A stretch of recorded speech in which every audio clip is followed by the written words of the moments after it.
Hello दोस्तों, स्वागत है आपका अपने चैनल यूपीएससी हिंदी पर और मैं हूं आपका दोस्त। आप सभी को पता है कि यूपीएससी हिंदी एक ऐसा चैनल है जो हिंदी मीडियम के बच्चों की समस्याओं को सॉल्व करने के लिए बनाया गया है।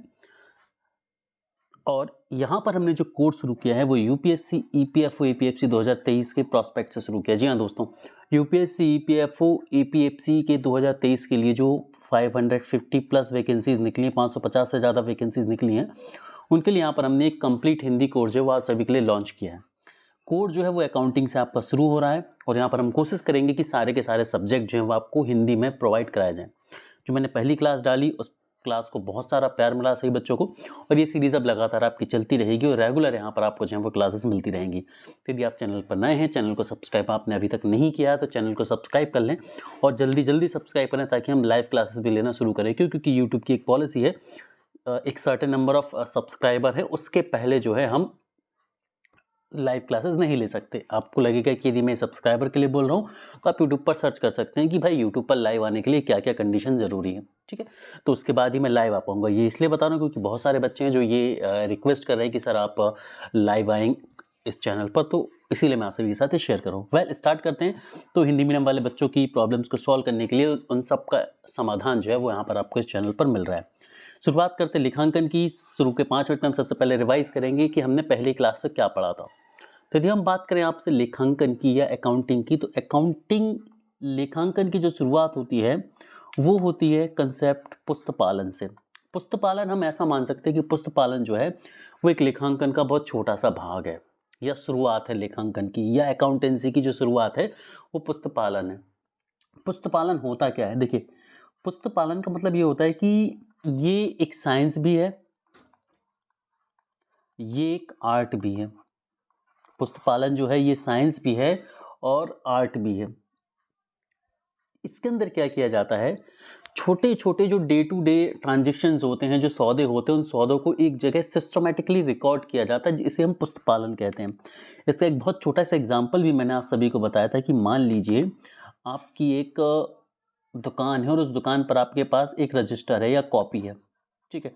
उस कॉपी में आप नोट करते जा रहे हैं, लिखते जा रहे हैं, आपके पास जो जो ट्रांजेक्शन हो रहा है, आप किसी को सामान बेच रहे हैं तो वो भी आप लिखते जा रहे हैं, आप किसी को पैसे उधार दे रहे हैं तो वो भी आप लिख रहे हैं, कोई आपको पैसे देकर जा रहा है तो वो भी आप लिखते जा रहे हो। और लगातार चीज़ों को जब आप लिखते जा रहे हैं, ठीक है, तो इससे हो क्या रहा है, जब आप चीज़ों को लगातार वन बाय वन लिखते जा रहे हैं तो इससे फ़ायदा क्या हो रहा है?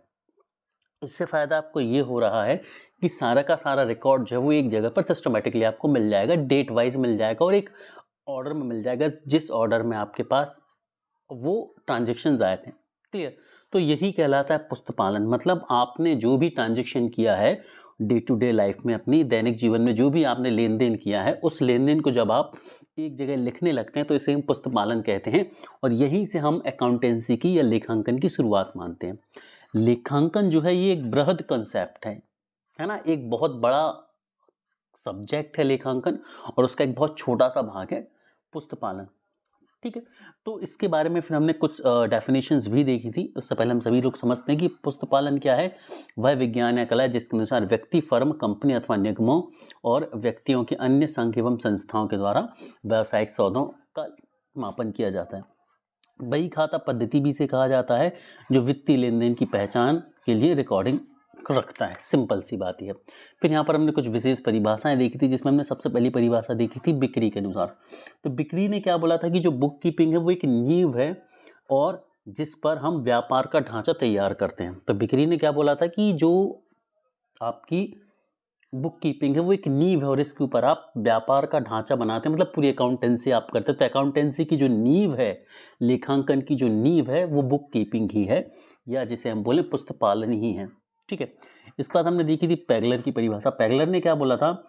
पैगलर ने ये बोला था भाई कि जो पुस्तपालन है, पुस्तपालन व्यवसायिक तथा अन्य सौदों का मुद्रा के रूप में लिखने की कला है, ठीक है। जो भी सौदे हुए उन सौदों को मुद्रा के रूप में जब आप लिखने लगते हैं तो इसे हम क्या बोलते हैं?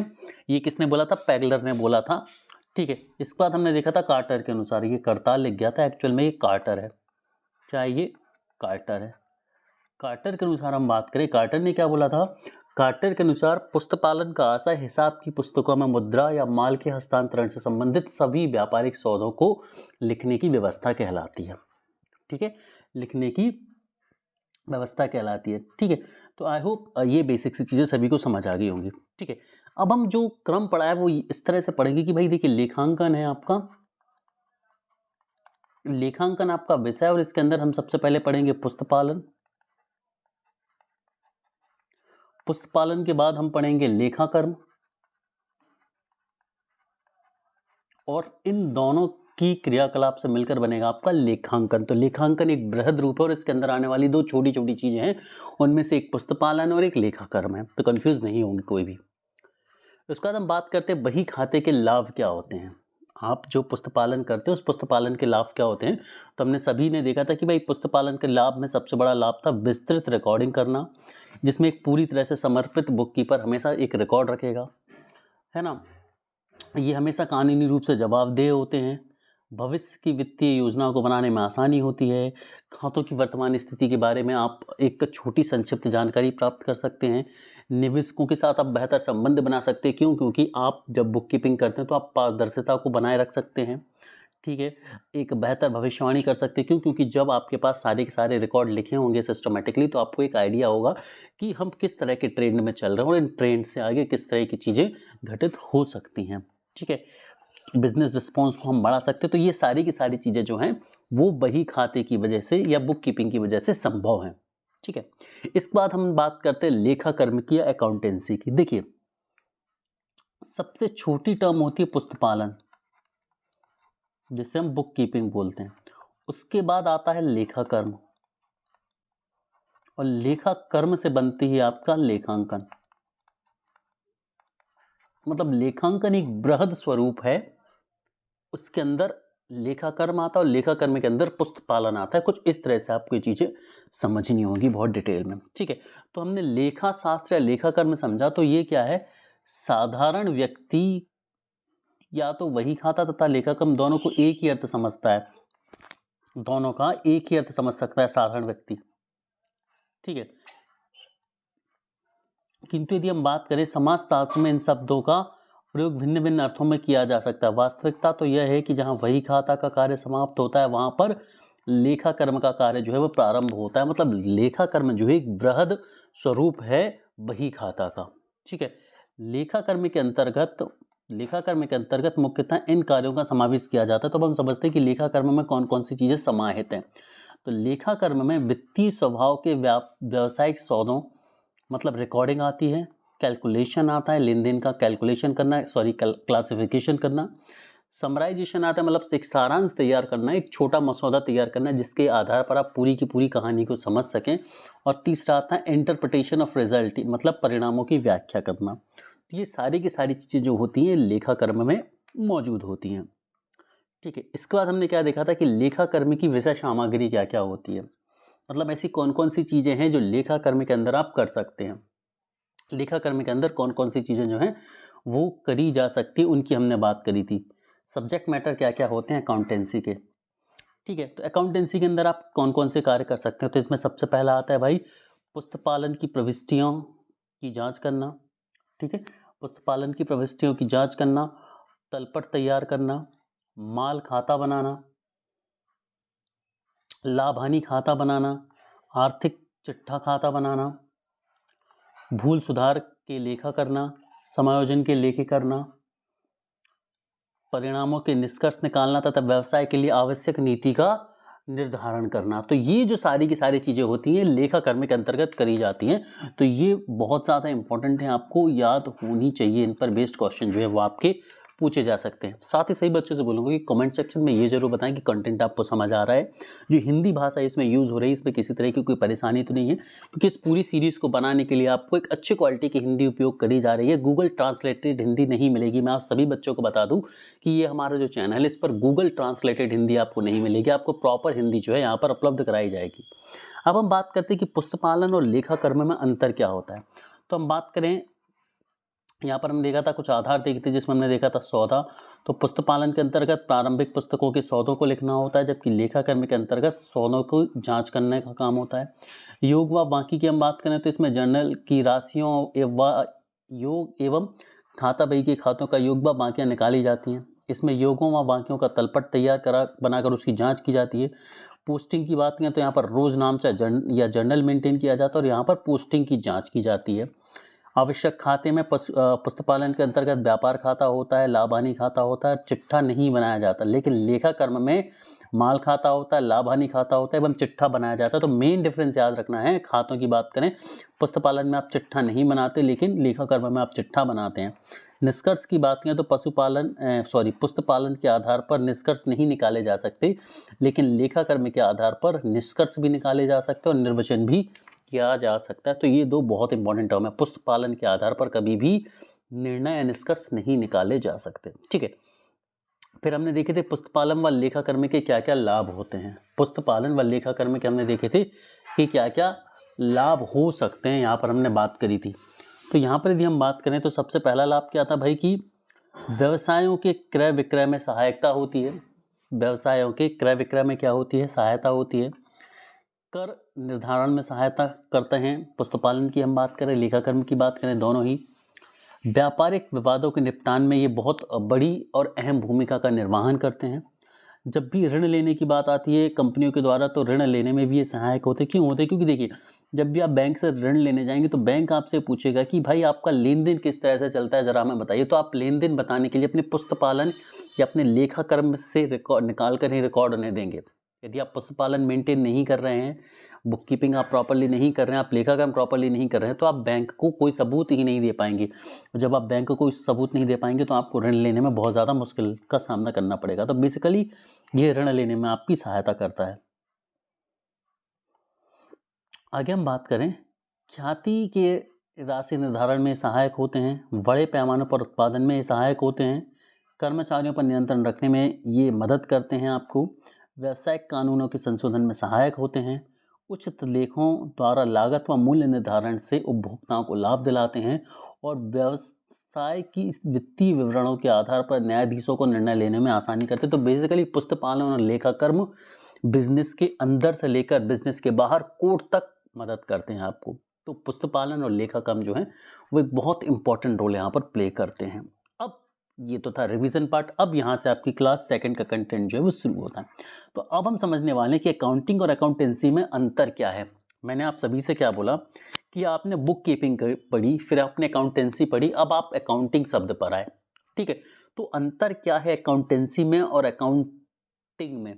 तो यदि हम बात करें अकाउंटिंग की, तो अकाउंटिंग और अकाउंटेंसी दो परस्पर संबंधित शब्द हैं। अकाउंटेंसी एक व्यापक शब्द है और अकाउंटिंग अकाउंटेंसी के परिप्रेक्ष्य में आता है। लेखांकन का अर्थ है वित्तीय लेन देन की रिकॉर्डिंग, सारांश, विश्लेषण और रिपोर्टिंग। यह व्यवसाय के खातों की हिसाब को बनाए रखने से संबंधित है। दूसरी ओर अकाउंटेंसी लेखांकन के माध्यम से एकत्र किए गए वित्तीय आंकड़ों की व्याख्या की जांच करता है और इसे सभी संबंधित पक्षों को वित्तीय विवरणों के रूप में संचारित करता है। अकाउंटेंसी वित्तीय लेखांकन की व्याख्या और सभी संबंधों पक्षों को वित्तीय जानकारी को संप्रेषित करने में संदर्भित करता है। तो बेसिकली बात ये करें, अकाउंटिंग मतलब जब आप रिकॉर्ड रख रहे हैं और जब उस रखे हुए रिकॉर्ड के आधार पर जब आप कोई जांच पड़ताल कर रहे हैं, संप्रेषण कर रहे हैं, इसे हम अकाउंटेंसी बोलते हैं।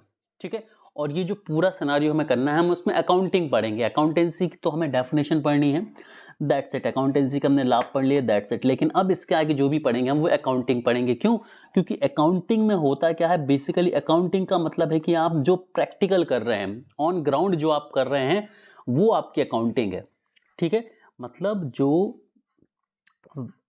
व्यापक स्वरूप है, या मैं बात करूं जब आप एक्चुअल में चीज़ों का रिकॉर्ड लेखन कर रहे होंगे, जब आप चीज़ों को पर काम कर रहे होंगे, जब आप अपने खाते बना रहे होंगे, तो ये चीज़ बेसिकली अकाउंटिंग कहलाती है। और अकाउंटिंग ही हमें पढ़नी है। अकाउंटेंसी सिर्फ एक थ्योरेटिकल सब्जेक्ट है, आप इसे ऐसा भी समझ सकते हैं। तो अकाउंटेंसी एक कैसा सब्जेक्ट है? अकाउंटेंसी एक थ्योरेटिकल सब्जेक्ट है। अब हम बात कर लेते हैं अकाउंटिंग की डेफिनेशन के बारे में थोड़ी सी डिटेल में। अकाउंटिंग की डेफिनेशन के बारे में हम थोड़ी सी डिटेल में यहाँ पर बात करते हैं। तो अकाउंटिंग वित्तीय लेन देन को सारांशित करने, व्याख्या करने और संप्रेषित करने की प्रक्रिया है।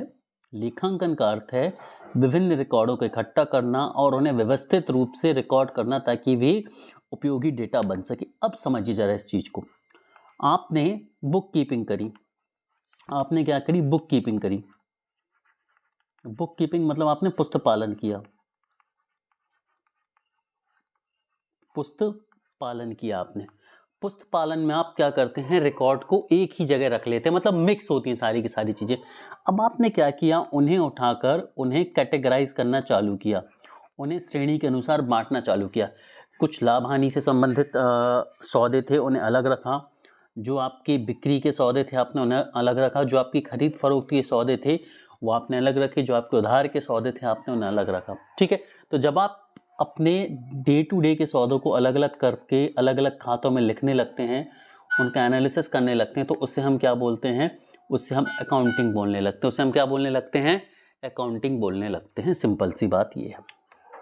ठीक है, तो अकाउंटिंग बेसिकली क्या है, अकाउंटिंग वित्तीय लेन देन को सारांशित करने, उसकी व्याख्या करने और उसे संप्रेषित करने की एक प्रक्रिया है। और इसका अर्थ होता है विभिन्न रिकॉर्डों को इकट्ठा करना और उन्हें व्यवस्थित रूप से रिकॉर्ड करना, ताकि आप एक ऐसा डेटा बना सके जो उपयोगी हो। अब सर उपयोगी से मतलब क्या होगा, उपयोगी से मतलब ये होगा कि उस डेटा से आप अपनी बैलेंस शीट बनाएंगे, उस डेटा से आप अपने ट्रायल बैलेंस बनाएंगे। देखिए इन टर्म्स को आप इसी फॉर्म में यूज़ करेंगे, क्यों, क्योंकि आपको एग्जाम में भी सहूलियत देंगे। यदि आप इनकी भी शुद्ध हिंदी में जाने की कोशिश करेंगे, चीज़ें बहुत मुश्किल हो जाएंगी आप सभी के लिए। तो आप बैलेंस शीट बना सकते हैं, आप ट्रायल बैलेंस बना सकते हैं, आप अपने लाभ हानि खाते मतलब profit and loss account, P&L का मतलब होता है प्रॉफिट एंड लॉस अकाउंट, याद रखना, उन्हें P&L लिखा जाता है अकाउंटिंग की भाषा में। ठीक है, तो ये सारी की सारी जो चीज़ें होती हैं ये आपको मदद करती हैं एक निर्णय लेने में। निर्णय किस तरह का, कि मान लीजिए यदि आप बिजनेस में इन्वेस्ट करना चाहते हैं तो आपको पता होना चाहिए कि वो कंपनी कैसा काम कर रही है।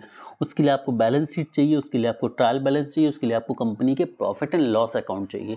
जब आपको ये सारी चीज़ें मिल जाएंगी तभी आप उस कंपनी में अपने डिसीजन ले पाएंगे, और उसके लिए आपको अकाउंटिंग का सहारा लेना पड़ेगा। तो बेसिकली अकाउंटिंग एक बहुत बड़ा एस्पेक्ट है जो प्रैक्टिकल सिनारियों पर काम करता है आपका। अब हम बढ़ते हैं आगे। अब हम लेखांकन की प्रक्रिया को समझते हैं कि लेखांकन की प्रक्रिया किस तरह से चलती है।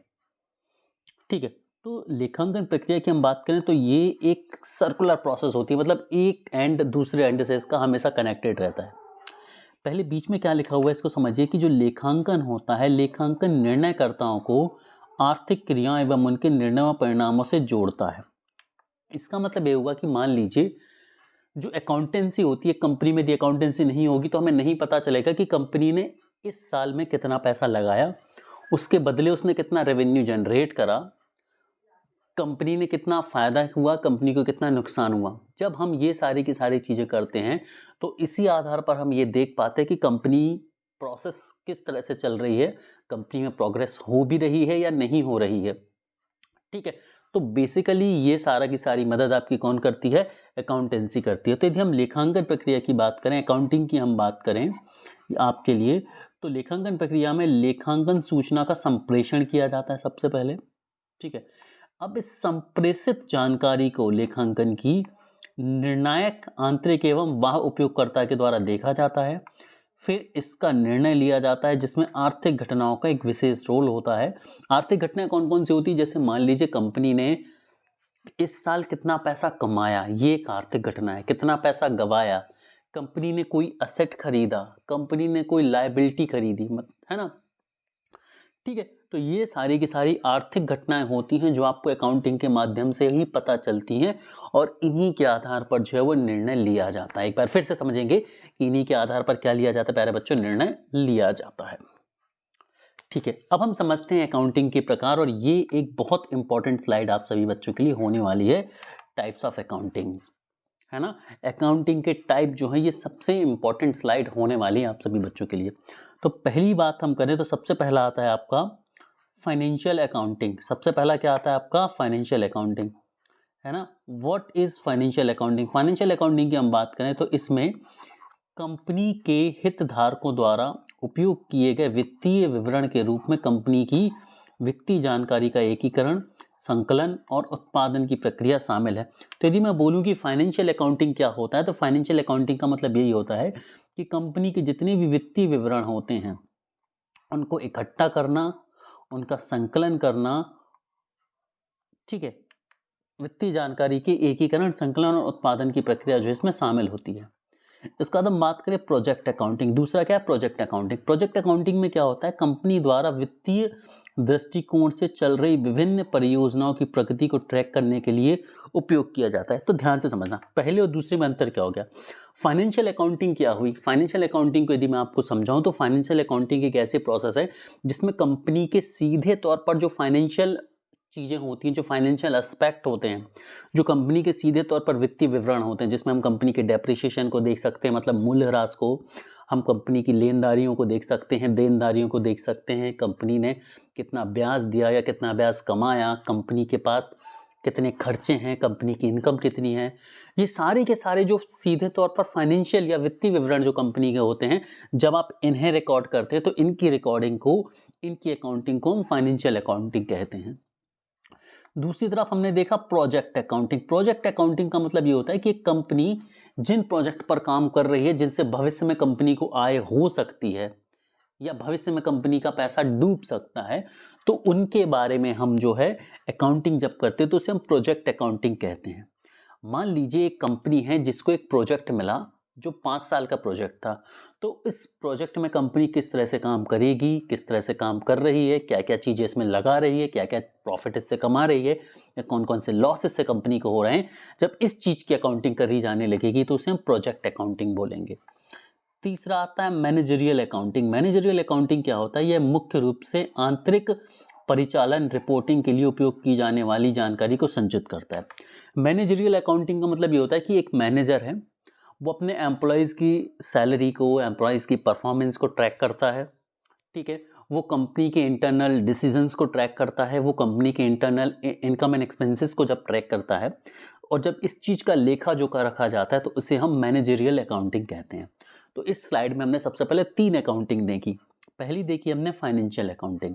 फाइनेंशियल अकाउंटिंग में हमने देखा कि कंपनी के वित्तीय जो विवरण होते हैं, फाइनेंशियल जो स्टेटमेंट होते हैं, वित्तीय जो क्रियाकलाप होते हैं, उनकी सीधे तौर पर निगरानी करना, सीधे तौर पर उनका लेखा जोखा रखना क्या कहलाता है? आपका फाइनेंशियल अकाउंटिंग कहलाता है। फिर हमने देखा प्रोजेक्ट अकाउंटिंग। प्रोजेक्ट अकाउंटिंग में हमने क्या देखा?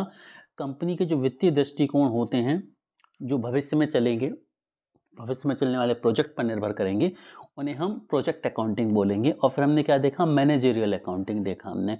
मैनेजरियल अकाउंटिंग क्या होता है कि जब एक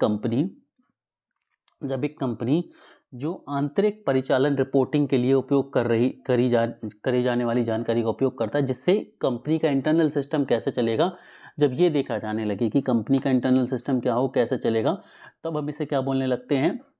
मैनेजरियल अकाउंटिंग इसे हम बोलने लगते हैं। तो ये 3 तरह की अकाउंटिंग हमने यहाँ पर पढ़ी।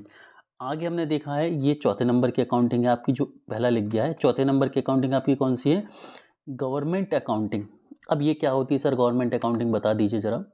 तो गवर्नमेंट अकाउंटिंग मुख्य रूप से सरकार द्वारा दी गई विभिन्न सेवाओं के रूप में अधिकतम स्तर तक कल्याण को बढ़ावा देने के लिए सरकार की गतिविधियों के वित्तीय प्रशासन पर केंद्रित है। बेसिकली ये होता है कि जब कोई भी गवर्नमेंट ग्रांट दी जाती है किसी भी ऑर्गेनाइजेशन को, तो उन ग्रांट्स का लेखा जोखा रखना क्या कहलाता है? गवर्नमेंट अकाउंटिंग कहलाता है। ये चौथे नंबर की अकाउंटिंग है। पांचवी है फॉरेंसिक अकाउंटिंग। फॉरेंसिक अकाउंटिंग क्या होता है? इसमें विभिन्न दस्तावेजों की रिकॉर्डिंग और एक रिपोर्ट बनाना होता है तथा कानूनी मामले को शामिल करने वाले क्षेत्रों के पाठ्यक्रम में आवश्यक है। तो बेसिकली जब आप फॉरेंसिक से रिलेटेड, क्रिमिनोलॉजी से रिलेटेड चीज़ों में अकाउंटिंग करते तो वहाँ पर फॉरेंसिक अकाउंटिंग की बात आती है। और छठवां जो है आपका वो है टैक्स अकाउंटिंग। छठवां कौन सा आपका? Tax accounting. कर से संबंधित मामलों का लेखांकन करना क्या कहलाता है? टैक्स अकाउंटिंग कहलाता है। तो जब आप टैक्सेशन से संबंधित, कर से संबंधित लेखांकन करते हैं, रिकॉर्डिंग करते हैं, तो उसे हम क्या बोलेंगे? टैक्स अकाउंटिंग बोलेंगे। सिंपल सी बात ही है, ठीक है। अच्छी बात है कि आपको इतनी रिकॉर्डिंग नहीं पढ़नी है, आपको इतनी सारी अकाउंटिंग नहीं पढ़नी है, आपको बेसिक इनकी डेफिनेशन पता होनी चाहिए, ठीक है। तो सबसे पहले हमने क्या देखा? फाइनेंशियल अकाउंटिंग जो सीधे तौर पर फाइनेंस से डील करती है। प्रोजेक्ट अकाउंटिंग देखा, तो जो फ्यूचर में प्रोजेक्ट होने वाले हैं और उनके इम्पैक्ट को रिकॉर्ड करने के लिए आप प्रोजेक्ट अकाउंटिंग की बात करेंगे। मैनेजरियल अकाउंटिंग मतलब एक मैनेजर ऑर्गेनाइजेशन के अंदर, एक कंपनी के अंदर किस तरह की अकाउंटिंग करता है, किन किन चीज़ों को ट्रैकिंग करता है, उसे हम मैनेजरियल अकाउंटिंग बोलेंगे। चौथी हमने देखी गवर्नमेंट अकाउंटिंग, जो बेसिकली गवर्नमेंट या गवर्नमेंट की ग्रांट से संबंधित अकाउंटिंग होती है वो। फॉरेंसिक अकाउंटिंग की बात करूँ तो इसमें विभिन्न दस्तावेजों की रिकॉर्डिंग होती है, रिपोर्ट बनाना होते हैं। और टैक्स अकाउंटिंग जो टैक्सेशन के संबंध में बात करती है। अब हम बात करते हैं लेखांकन के लाभ क्या होते हैं। अब हम बात करते हैं कि लेखांकन के लाभ क्या क्या होते हैं आपके।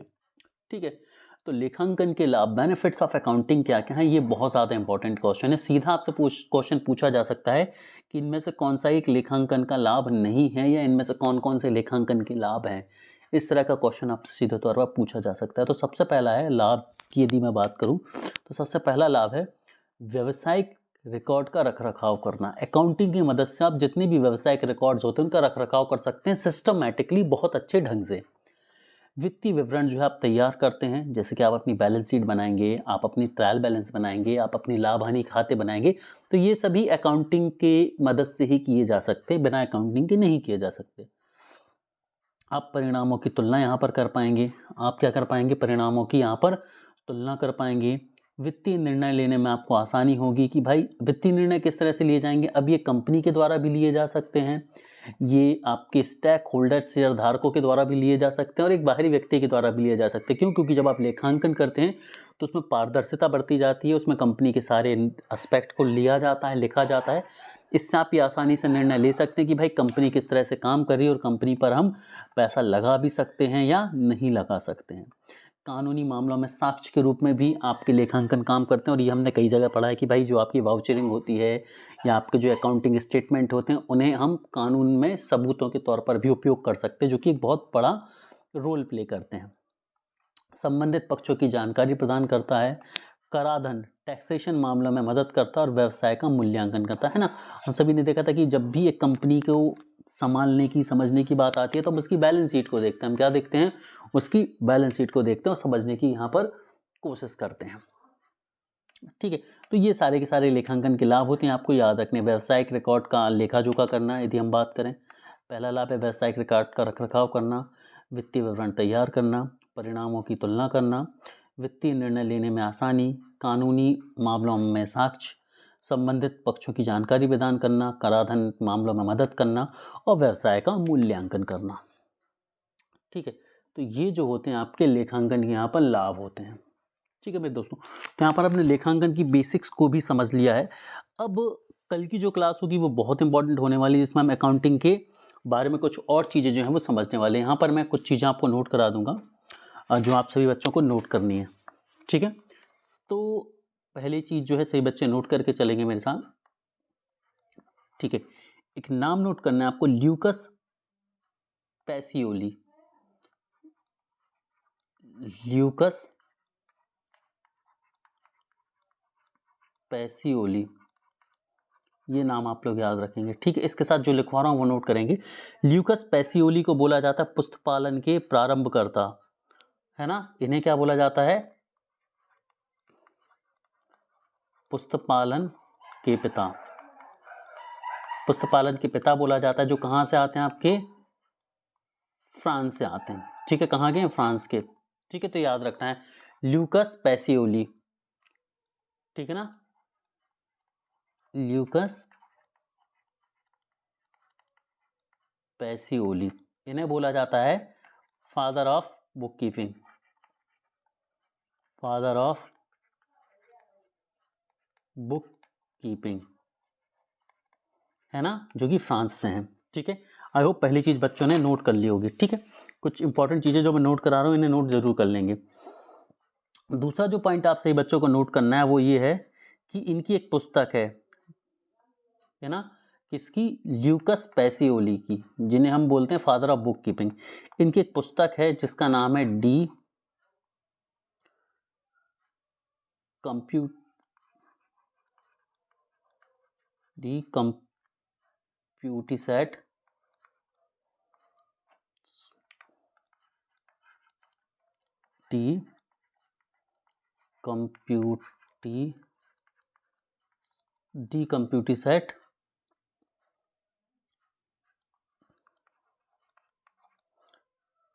डी कंप्यूटिसेट स्क्रिप्चर्स, इनकी पुस्तक का नाम है, जो कि 1494 में